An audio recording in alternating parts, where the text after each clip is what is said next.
My name is Deborah Shane, and I will be 60 years old in 2 weeks. Grew up in Miami Beach, Florida, and when I got to college, I joined a band. And we were considered the campus band. We fronted all the major acts that came on campus, and just give you a few highlights here. The Allman Brothers, Janis Joplin, Johnny Rivers, and several other of the main groups that were out at that, Santana, that were out at that time that came on campus and performed on the university. I went into entertainment full-time about 1 year after I graduated college. And then I decided I wanted to go into the business side of entertainment. And I just, from the minute I walked into a radio station building and looked at and felt the vibe and saw the studio and knew that it was really an extension of the entertainment business. It just felt right for me, and I stayed in that business, broadcast radio, for almost 23 years. But then an opportunity came across my path in 2006 to come to Southwest Florida to manage 2 radio stations. Came to a market I didn't know anybody, and I never for 1 minute thought it wasn't going to work out. And within about 60 days, I was driving home one night, and I just knew it was not a good fit for them and not a good fit for me. And so we got together pretty much 2 days later, and we terminated our relationship. And here I was in Southwest Florida. I'd moved my whole life, didn't know anybody, and I was out of a job. And so I called my brother, my younger brother, Glenn, who is my brothers are my best friends. And I told him what had happened, and the first thing he said to me was, "Deborah, don't get crazy, you have money." And I went on some more interviews in broadcast media, and just nothing really was resonating with me. And I was sitting here one afternoon in my living room, and I asked myself one question: what do you really want to do, not what do you have to do? And so that is when I embarked, February of 2007, pardon me, I launched Training with Shane. What started out as pretty much a sales training company, over the last 3.5 years has evolved into a empowerment, motivation, business education, and professional development company. But the 2 niches that I really wanted to focus on was women in business and those in career transition like myself. I wasn't laid off and downsized originally, but I think it was a mutual decision on the job that I came to, so I was laid off and downsized, even though it was a mutual decision. But those are the niches that I felt would distinguish me. There's a lot of sales training companies, but I wanted to be able to work with women in business because I saw that niche as an explosion, an absolute explosion. And women were not arriving, they had arrived. But women do not have the same socialization with regard to leadership, self-esteem, and confidence. And so I really wanted to be an advocate for women in business and be able to share my process and experience with career transition. And so those are the 2 niches that I actually focus on.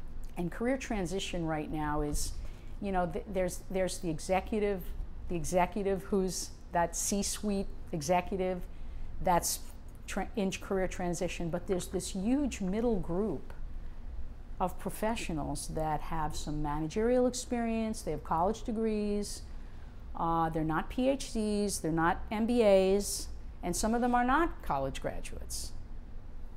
But they're in need of guidance and support. Our workshops are focused on leadership, business skills, so networking, social media, sales, customer service, customer retention, knowing where somebody is in the sales process. It's pretty much focused in those areas. Team building. I do quite a bit of team building, and one of the things I do is generational generational workplace and marketing things, because that's really important, that we get to know each other and we, get to respect each other and honor each other and maximize our relationships in the workplace. I have to tell you, I was facilitated a focus group with some 50-plus, laid off, white-collar, educated professionals. And I sat there and I listened to them talk about how much wisdom and experience they had and what they brought to the workplace, all this experience and these long resumes, but ask them if they know how to download a file, or do they know how to work in PowerPoint. And see, that's the area that is their biggest liability. Because if you take baby boomers, you take the wisdom and the experience and the perspective they bring to the workplace, and you combine that with relevance, that they're relevant and they know how to navigate the web and navigate social medias and have a little bit of comfortability networking, you have a powerful combination of qualities that will get them hired. And that's the biggest thing that I see with baby boomers, is that they've let themselves get a little obsolete. So it's upgrading your skills and figuring out what you need to do to be competitive and navigate the market that we have right now. And it's changed completely. It's a whole new world. But I've been very comfortable with using traditional media. I understand it, press releases, and I got on Facebook, but then I transformed my Facebook into a hybrid of business, personal, and then I have a fan page, my toolbox. And then I added Twitter, which has completely transformed me meeting other amazing professionals around the country and the world. Just amazing. And LinkedIn.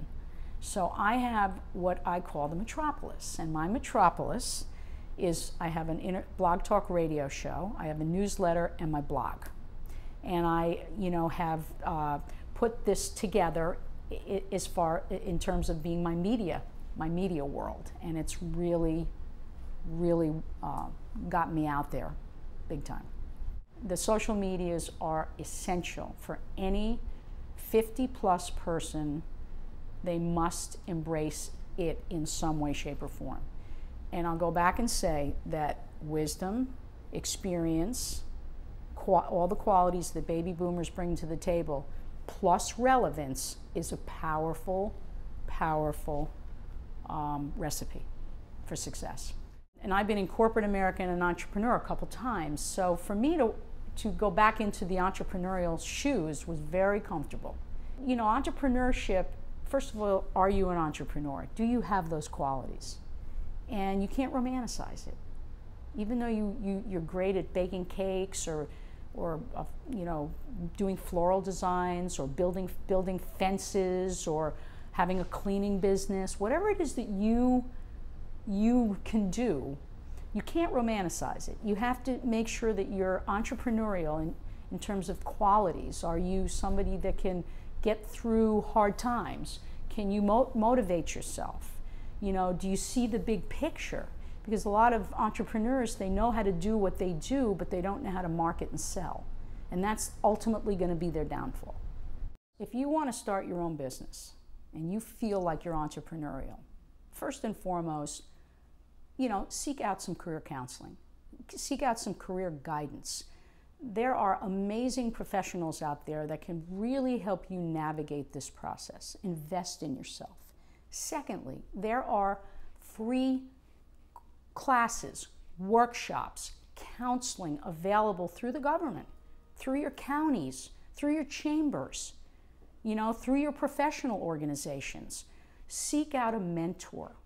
Connect with somebody that you respect and admire, that you respect their process, how they are as a person and professional, and seek them out for some help. So there's a lot of free things out there for people with regard to the SBA, Small Business Administration, the Women's Business Centers, the Small Business Development Centers, chambers, professional groups. It's out there for you.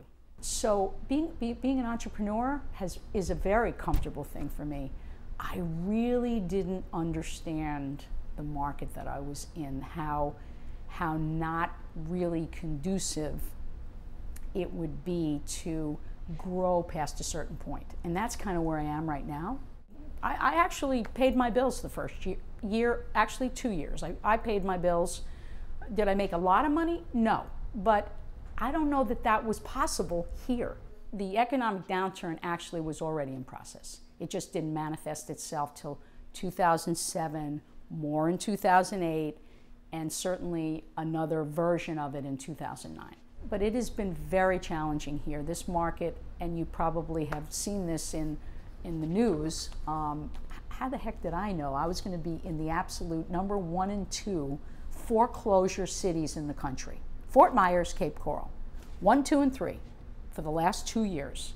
Including my move over here, I've moved 4 times in 3.5 years. So I unfortunately hit 3 foreclosure landlords. And I know now that this area and this market, being a smaller market, a more intimate market, really gave me the opportunity to incubate and grow the model, and now it's outgrown its pot. Now I gotta replant it in a bigger pot with some different soil and take it back to maybe where I came from, the east coast of Florida, and keep going. Actually, I worked pretty hard over that 25 years, and I have a nice nest egg right now that I could live off it if I wanted to, but I don't think anybody feels financially secure right now. Even wealthy people that I know are all, looking at their portfolios dwindled and so forth. I think there's a great amount of fear right now, which leads to that insecurity, and even people that have money feel insecure. I don't know what retirement means. What does that mean? It means that you go into a different phase with yourself, but as long as I'm being inspired and I'm out there making a difference and doing what I love to do and in my passion, I will continue to do that. I can't even believe I'm 60 years old. That is shocking, okay? Because I think I look pretty good. I've taken care of myself. I don't think many people think I'm 60, but be that as it may, I am. And what was 60 20 years ago or 30 years ago is nothing like it is today.